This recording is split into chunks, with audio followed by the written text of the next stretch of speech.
Good evening everyone, welcome back to my channel. আজ দশহারা আর এখন বাজছে ওই 6:30 মতো। সন্ধে দেখানো হয়ে গেছে, এরপরে রান্না করতে হবে। যেহেতু আজকে দশহারা, আমার শ্বশুরবাড়ির নিয়ম অনুযায়ী আজকে সারাদিন রান্না করতে নেই, তাই আজ সারাদিন রান্না হয়নি। আর এদিকে দেখো বৃষ্টি হয়েই চলেছে। দুপুর দিকে যে বৃষ্টি শুরু হয়েছে, সে আর বৃষ্টি তো থামার নামই নেই। এখনো মেঘ হয়েই আছে, বৃষ্টি পড়েই চলেছে। তো সন্ধে দেখিয়ে নিয়েছি, এরপরে গিয়ে রান্না বসাবো। আমার শ্বশুরবাড়ির যে দেশের বাড়ি আছে, সেখানে আমাদের দশহারার পুজো হয় আর সেখানে পাঁঠা বলিও হয়। আর সেই মাংসটাই ওই দিন রাত্রে রান্না হয়।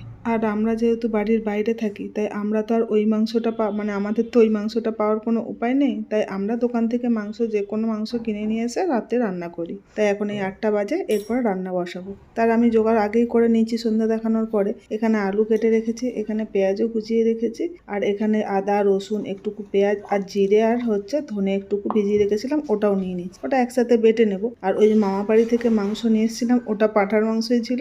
সেটা আর আমি রান্না করিনি, আজকের জন্যই রেখে দিয়েছিলাম। ওই যে ওখানে বরফ কাটাতে দিয়েছি বেসিনের মধ্যে, এরপরে ওটা আমি রান্না করে নেব। চলো এবার তাহলে রান্নাটা বসাই। যে এখানে ভাত বসিয়ে দিয়েছি, এখানে ভাতও ফুটে গেছে। আর এদিকে এই যে মাংসটা কষাতে দিয়ে দিয়েছি। এরপরে দুপুরে এসেছিলো যে গ্রসারিগুলো, সেগুলো গোছানো হয়নি। এরপর ওগুলো তুলে নিই। Good morning. আজকের ওয়েদার দেখো, একদম চকচক করছে রোদ। কাল তো ভালোই বৃষ্টি হয়েছে। চলো, কিছু জামা কাপড় কাল কেচেছিলাম, সেগুলো মিলেও দিয়েছিলাম, কিন্তু আবার বৃষ্টি আসাতে একটু ভিজে গেছিলো। আর তো তারপরে মেলা হয়নি, কারণ তারপর তো সারাদিন ধরে পড়েই চলেছে। এখন যাই একটু ছাদে মিলে দিয়ে আসি।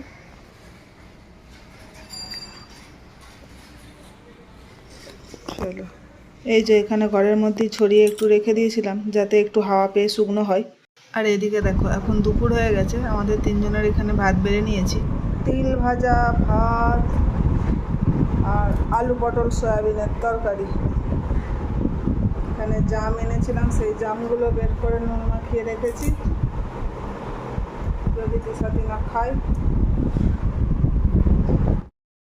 আজ ডিনারেতে বানাবো এই যে মটর ভিজিয়ে রেখেছি, মটরের তরকারি, আলু দিয়ে, আলুও কাটা আছে। আর এখানে সুজি বানাতে দিয়েছি, সুজির পরোটা বানাবো। তো এই সুজিটা এখন ফোটাচ্ছি। একটু শুকনো শুকনো হওয়া পর্যন্ত এটা নাড়াবো, মানে আরেকটু যাতে জলটা টেনে যায়। তারপরে এটা এই কড়াইয়ের মধ্যেই রেখে ঠান্ডা হতে দেবো। সেদ্ধ মটর খাবো বলে কালকে কিছুটা সবুজ মটর ভিজিয়েছিলাম, অনেকটাই ভেজানো হয়েছিল। তাই ভাবছি এটা থাক, ওই সবুজ মটরটা দিয়ে ঘুগনিটা বানাই। অনেকটা শক্ত হয়ে গেছে, চারপাশ দিয়ে ছড়িয়ে দিয়েছিলাম তো ঠান্ডা হওয়ার জন্য। চলো এটাকে তাহলে আমি এরপর থালাটায় শিফট করে নিই। এখান থেকে নিয়ে ঠান্ডা হয়ে গেছে। এরপরে এটা আজকে আর ময়দা দিয়ে করব না, ময়দা দিয়ে আমি বেশিরভাগ করি, তবে আজকে এর মধ্যে আটা দেব। আটাটা অনেক দিন ধরে রয়েছে, কেউ আর রুটি এখন খাচ্ছে না, রোজ দিন তো ভাত হচ্ছে রাত্রে। তাই আজকে ভাবছি আটা দিয়ে করব। আটাটা নয়তো পোকা লেগে যাবে। দাঁড়াও, হাত দিয়ে হবে না, খুন্তি দিয়ে তুলতে হবে। এটা তুলে নিয়ে আগে। এই যে সুজিটা তুলে নিয়েছি, নিয়ে একটু চটকেও নিয়েছি। এরপরে তো এতে তো নুন দেওয়া আছে, যা নুন দিয়েছি ওটাই, আর আটাতে নুন দিতে লাগবে না।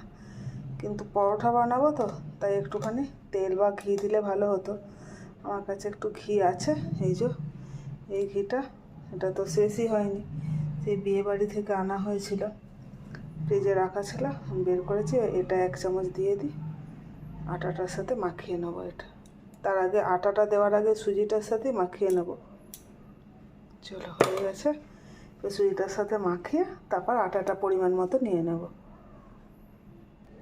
এই যে এখন ঘি দিয়ে সুজিটাকে মেখে নিই, এরপর আটাও দিয়ে নিয়েছি। চলো এর সাথে অল্প হয়তো জল দিতে লাগবে, কিন্তু আগে শুকনোটাই মাখাবো, তবে পরিমাণ মতো বোঝা যাবে যে কতটা জল লাগবে। চলো তাহলে আমি এটা এরপর মাখিয়ে নিয়ে তোমাদের সাথে তারপর দেখাচ্ছি এটা কীরকম হয়েছে। বেশি জল লাগবে না, এই যে দেখো।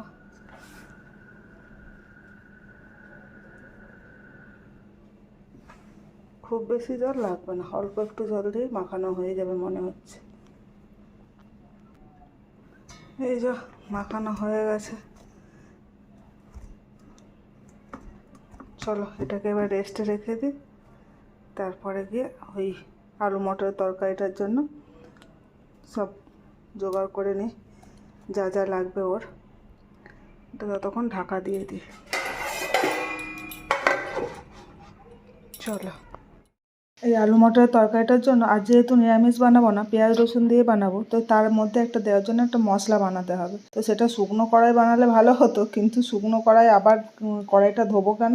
এটা পরিষ্কারই আছে, শুধু তিশা তিনাকে পাস্তা বানিয়ে দিয়েছিলাম, তো সেই জন্য একটু তেল তেল মতো লেগে রয়েছে আর কি। তার মধ্যেই দিয়ে দিলাম দুটো নয়, একটাই শুকনো লঙ্কাকে টুকরো করে দিয়েছি, আর একটু গরম মশলা দিয়ে নিয়েছি। এটা আগে একটু নাড়িয়ে নিই, মানে একটু ভাজা ভাজা বা একটু গন্ধ বেরিয়ে গেলে তারপরে এর মধ্যে আরও দুটো মশলা দিতে হবে। আমার ভিডিও তোমাদের কেমন লাগে সেটা কমেন্ট করে জানিও। যদি ভালো লেগে থাকে তাহলে একটা লাইক করে দিও ও শেয়ার করে দিও, আর আমার চ্যানেলটাকে সাবস্ক্রাইব করে পাশে থেকো প্লিজ। এরপরে এটা একটু গরম হয়ে গেছে, ভাজা হয়ে গেছে, চলো এর মধ্যে একটু দিয়ে দিই 1/2 চামচ মতো জিরে আর 1/2 চামচ মতো মৌরি দিয়ে সেটাকেও এর সাথে ভালো করে ভেজে নেবো। তারপরে এটাকে পরে ঠান্ডা করার পরে একটু গুঁড়িয়ে নেবো।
এই যে এরপর মশলাটাও অনেকটাই কষানো হয়ে গেছে, আলু আর শুধু এই আলুর সাথে শুধু দিয়েছিলাম হলুদ আর কাশ্মীরি লঙ্কা। এখন টমেটো কুচি দিলে ভালো হতো, বাট আমার কাছে টমেটো নেই, তাই জন্য একটু টমেটো সস দিয়ে দিচ্ছি। আর ঝালের জন্য যেহেতু আমি শুধু একটাই শুকনো লঙ্কা ভেজেছিলাম, তাই জন্য একটু ভাবছি এর মধ্যে গোলমরিচ গুঁড়ো দিয়ে দেবো। তাই একটু গোলমরিচ গুঁড়ো করে রেখেছি, সেটাও দিয়ে দেবো, আর সঙ্গে একটু ধনে গুঁড়োও দেবো। আর আমায় রান্নায় হেল্প করার জন্য একটা বড় রাঁধুনি এসেছে।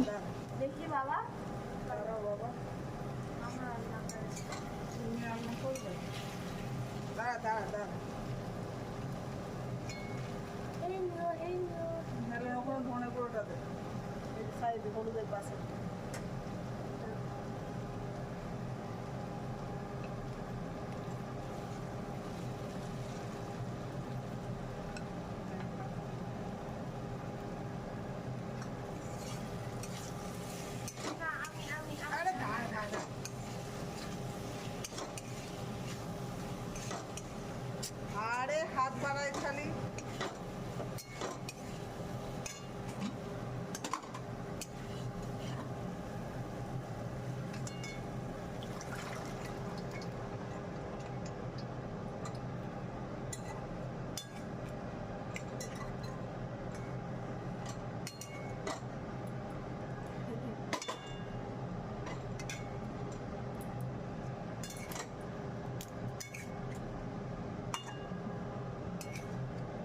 আমি পারবো।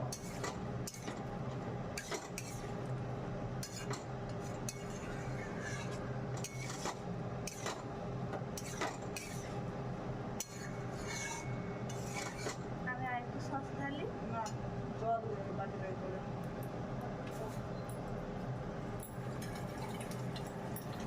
এতটা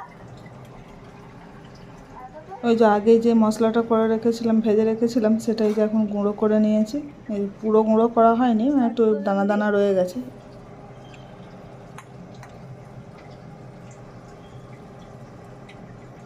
আমি জল বললাম আর লাগবে না।